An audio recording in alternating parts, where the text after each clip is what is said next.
This week I had an experience that tested my professionalism and questioned my greatness, or at least it could have.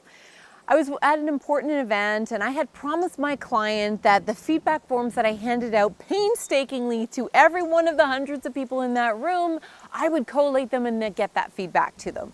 Not only that, on the feedback forms, we ask individuals if they would like us to get back to them, and specifically, what would they like to know?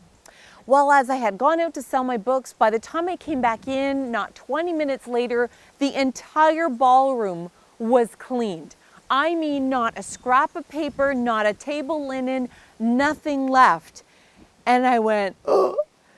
So this vlog and the vlog that follows is one side of the perspective, which is how you maintain yourself as a professional when you have big oops that happens for you, so that you can stand in that place of your greatness even when you're really stressed.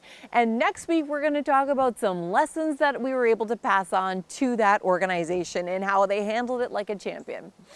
So when we don't stand in that place of our own integrity and our greatness, well, what happens is you don't live your brand. And for those of you who are working in organizations, you may not think brand's that important, but let me assure you that who you are, in other words, what people think of you when you're not there or how people describe you, you very much have a brand and you need to maintain it. But also, we don't like ourselves later when we react in a way that isn't very nice or that is not a reflection of the real us. We beat ourselves up about it. And finally, we often end up hurting people unnecessarily. In this case, service staff, they're working as hard as they can. Who knows? They may have had a mandate that they have to get that room turned around in 15 minutes or less. Far be it for me to yell at them and make their job more miserable. You know, the positives, the benefits of having these experiences, it really tests you as to if you truly are who you say you are. People are watching too. I had no idea that one of the sponsors actually showed back up because they wanted to speak with me. And they were watching how I handled that situation. I'm sure they weren't spying, but they were observing that whole thing happen. And also the benefit of this is that you're able to, in fact, make somebody feel better at the end of a bad experience when perhaps they may not be showing it on the outside, but they may in fact be beating themselves up on the inside. So here are a couple of things that I strongly suggest that you consider the next time you are really stretched professionally and that you're, gonna freak out. Number one is just remember, is this that important? I mean, it was important to me. However, what was most important is that I explained to the individuals who had done such a diligent job of cleaning that room why it was important. Not, get me those forms and how could you do this and yell and rant and rave, but explain the why. And for you, if you're the one having to handle the situation before, you can ground yourself in that same thinking. Why does this bother me so much? Why is this so important? When you're clear on your why, you get clear on the most appropriate path forward.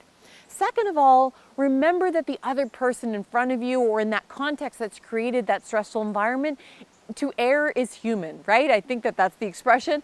And this is just normal, that things are going to mess up. There's going to be miscommunications or misunderstandings. It's just normal. Expect that there's going to be tension and stress and problems, and therefore it's not as big a deal when it happens. The third thing is ask yourself, will I be able to live with myself behaving in the way I want to behave in this moment where my reptilian brain is sort of the one that's running the show, as opposed to my higher order thinking that could perhaps calm myself down. And when you intentionally make a decision about how you choose to plan or how you wish to be able to look back at the situation once you've cooled down, and you're going to be able to feel confident and comfortable with how you handle that situation, that means that you're probably able to tap into your greatness as opposed to the opposite, perhaps, of actually what your best version of yourself is. Remember, anything could be caught on tape today's day and age, and we've seen many examples of that. Assume that however you handle that situation, somebody could be recording it right then. Would you be comfortable with how you handled that if your family watched, your kids watched, your employer watched, a prospective future employer or somebody contracting you to do work watched it? And if it went viral, would you be embarrassed, or would you say, no, I was able to become the hero in my own life that day. I hope you found these suggestions helpful because goodness knows we all have situations that don't go very well on a day-to-day basis, and it is okay, but you can still rock your greatness in those situations too. My name's Sarah McVanel. I hope you found this really helpful, and keep coming back every week by subscribing to my YouTube channel or subscribing to Greatness Magnified on our website, greatnessmagnified.com. Be well and be great.